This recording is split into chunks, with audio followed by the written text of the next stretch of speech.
Hello， 大家好，我是海南。今天呢下雨没事干，所以我们过来鱼塘钓鱼。钓到了哈，太胖了这条，这条好胖啊！đây đi ha. Rồi, mang đi nướng thôi. Đây này. Hello， 大家好，欢迎来到安南美食。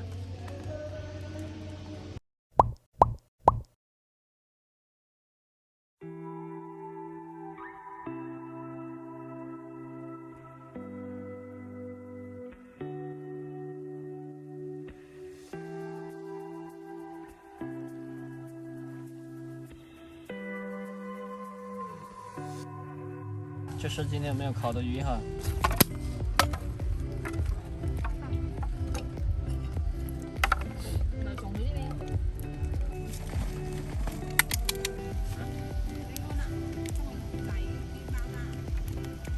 包煮啊！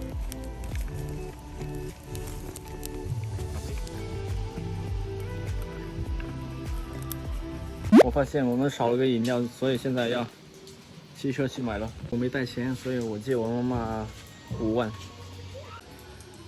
这是我刚借了我妈妈的5万越南盾。我们开始走了。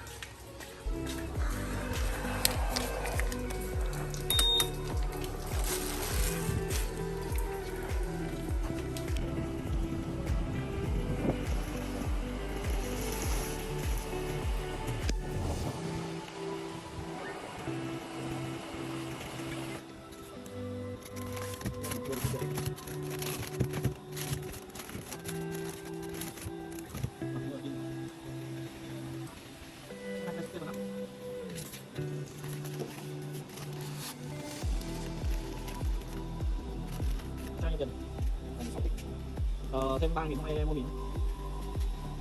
À, 16 lại 3.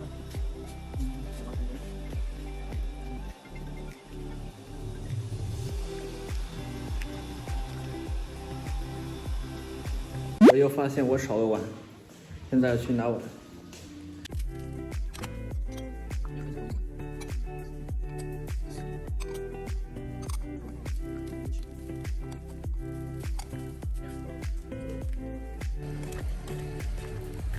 2只小猫猫，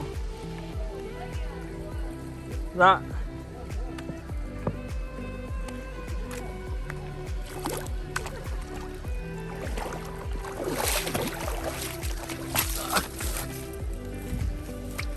难走的路。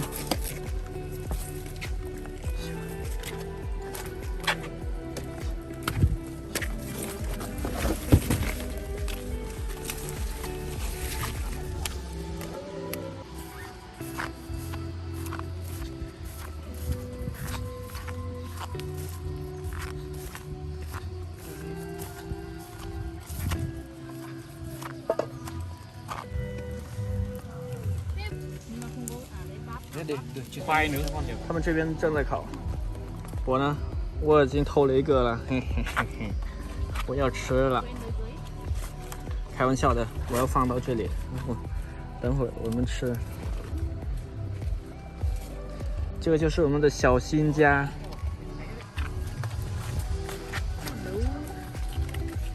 在这里啊，我们好穷啊。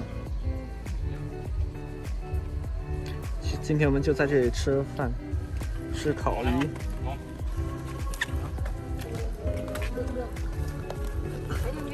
另2个已经快熟了。Được rồi. Đâu đấy không? Cô nó phun trong pan Thanh ơi. Mang một lớp dầu nữa chắc được rồi. Dầu hết rồi. Dầu hết rồi hả? Thế được mang đi ra phủ đấy không? Nhá. Ra hút mang thôi. Đây đủ. Rồi chín. Chín rồi. Cháy hết rồi, mang ra được. Rồi mang một con này về đây chị nướng mang đi ăn À, hết phần nhé. vào trên. Đừng có quay chỗ không chín ăn nữa. Mang ra kia đi. Mang người ra kia đi. Để em nướng cái này đó. Ngăn đầu đi. Nạp ở đây cái nó ngăn đầu. 现在我们去洗手、洗脚，然后我们要吃了。不要走太远，就在这里，就在田里。这在田边洗一洗。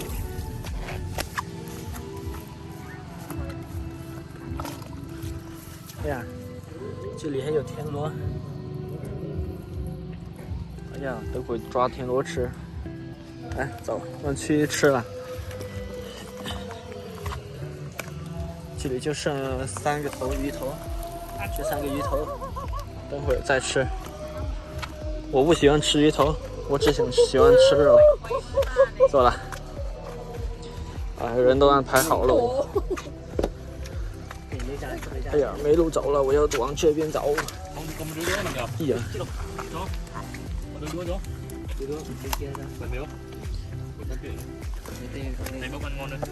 ，Từ đây cái đũa đào đi. Ngon quá, cái nước chấm ngon quá. Nước chấm sen phải chỉ lên này. Ôi dồi ôi, thành thêm. Mình ngon thế. Dạ. Mày lem các bạn. Lem. Lem. Mà lên. Ăn đi. Ui, tay bóc thế này. Ngọt lý. Ngon này. Ngọt nước. À, ngon quá. Ăn bát nó.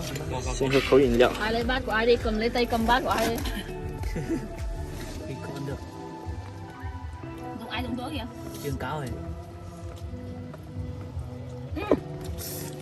Ngon á. 好吃，好喝。Hái được tí lá sung kia nữa ngon nhỉ? Rồi, ai đi rồi. Rồi cái gì lấy dầu thơm về bỏ vào trên đó. Ôi, đúng rồi. Đã đủ ăn này. Chị sổ lại. Trời mưa chỉ có thế thôi. Đấy, đũa của ai kìa. Được, tay được. Đây đúng không? Nhưng mà nước chấm ngon rồi. Cá canh. Xương này đây tí lấy để Này, nấu cháo. Này Nguyên. Ai dùng cái lá đi, có cái lá. Lá làm gì? Đấy xong nên cầm sữa à. Đuôi bây giờ có không đấy. Hào chứ. Ăn tay đi. Ăn tay mới ngon à. Bây giờ mới gọi là sinh tồn. Em xin cái bát nước đó. Nước chấm thần thánh. Xem này, chỗ hơi chị một bát. Sao uống được? Được á, nước chấm thần thánh thế rồi.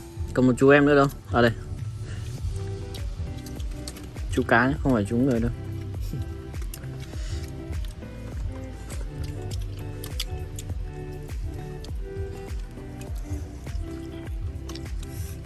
Cũng ngon mà nhở, nước thần thánh cũng ngon. Đây là như kiểu mùi ớt xanh. Ngon không? 好吃吗？来，请大家吃。 Nó lấy nghiền thôi mà. Chắc là nó được mà. Thôi mình xin một bát này nhé. Ngon rồi nhỉ. Ừ. Nó cay à? Nó chỉ cay rồi. Rán nó ngon. Cái gì đấy lấy ra thịt bằng ớt bỏ nó nữa.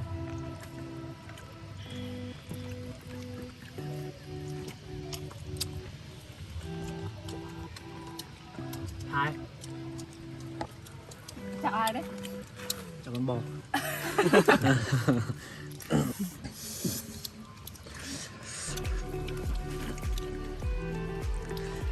Cái đầu chắc thối, à chắc là bỡ thối. Ui. Ngon không? Ngọt mà nhỉ? Cái này một tí mang đi nướng này, ngon này. 这个等一会儿还要拿去烤啊，吃，好吃。哎呦喂，有肉啊！再来一口哈。好吃。 Ngon tuyệt vời. Cái cháy nó cứng đi. Ngon. Ngon. 好吃。 Ăn đi. Cho nó con. Đây. À, chết tiệt rồi đấy. Cái món này. Ngon đấy.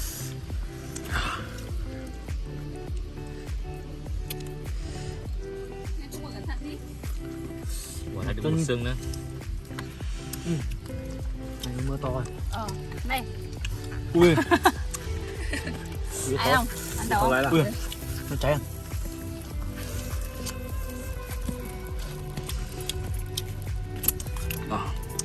Tuyệt vời. Tuyệt vời thật. Con ngồi cẩn thận thì con sẽ ngồi cẩn thận. Nếu mà không mưa nhỉ, ngồi cẩn thận ăn có khi ngon đó nhỉ. Wow. Ngon không? Ngon đấy Nguyên. Đúng rồi, bên. Cay đúng không? Uống nước kìa. Cay như bà Philippines à? Nóng.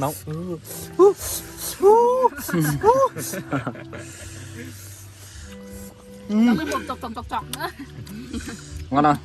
Nóng. Ui, mình ngon nhất này. Ui ơi, tuyệt vời. Cái này hết nước rồi này. Đẹp em.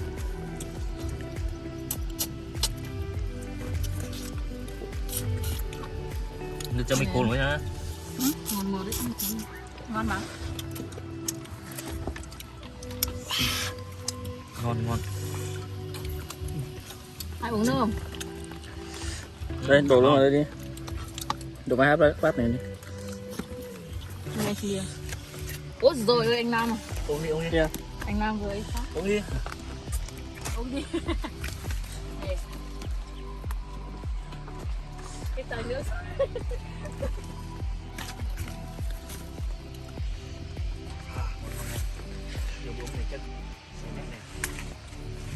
想吃水果。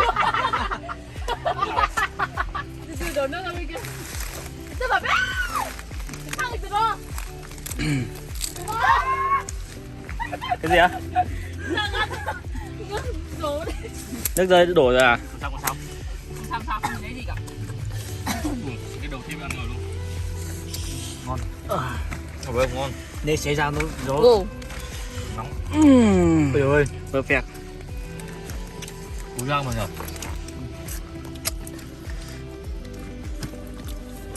Đổ đũa mình lên.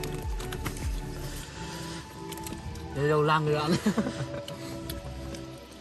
Rau rang này ăn được mà ngon rồi. Nhưng mà có trời không mưa là chị làm rồi á.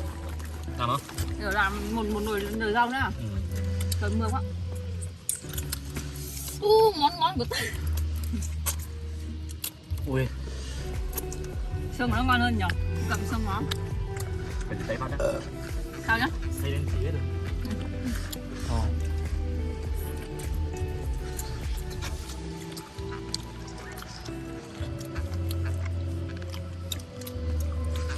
Mẹ gặm xương. xương nướng. Xương này mang đi nướng thì ngon tuyệt vời luôn. Chị mình nữa. Đồ. Cảm ơn. Đồ nó ngon lắm. Đồ ngon lắm hả? 15分钟后， 散会了，我也回去了。